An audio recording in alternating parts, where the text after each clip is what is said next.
박근혜 전 대통령의 구속 전 피의자 신문이 모레 열립니다.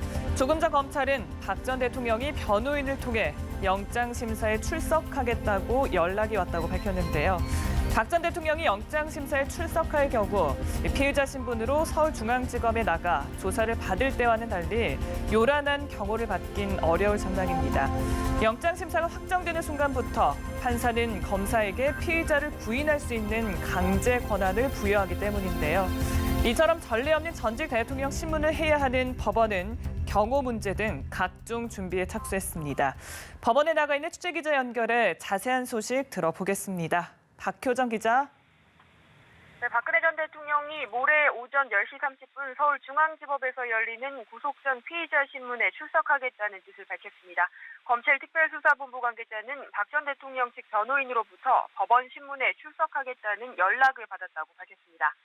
검찰이 어제 박 전 대통령의 구속영장을 청구한 후 변호인단은 기자들과의 연락을 일제히 끊고 출석 여부를 두고 장고를 거듭해 왔는데요. 박 전 대통령이 법원 출석을 결정한 것은 검찰이 적용한 혐의 사실과 관련한 입장을 직접 밝혀서 구속의 부당함을 주장하기 위한 차원으로 해석됩니다.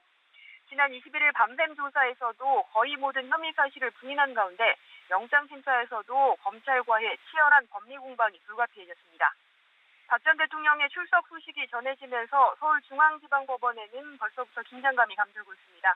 무엇보다 이곳 법원에는 하루에만 16,000명 넘는 민원인들이 오고 가기 때문에 경비 문제로 비상이 걸렸는데요.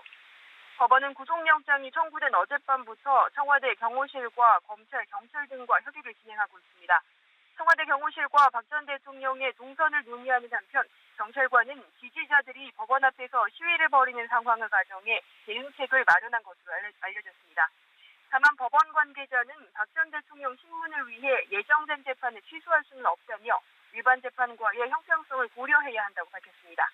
따라서 검찰 조사를 받을 때처럼 철통 경비는 이루어지지 않을 전망입니다. 박 전 대통령이 들어오는 출입문 쪽 경비를 강화하는 등 최소한의 대책이 마련될 것으로 보입니다. 법원은 박 전 대통령의 신문을 연 뒤 대기 장소를 따로 지정해야 합니다. 검찰 구치관이나 조사실 등이 거론되는데 어떤 장소로 지정되느냐에 따라서 청사 경비 계획도 달라질 것으로 보입니다. 서울중앙지법에서 연합뉴스 TV 박효정입니다.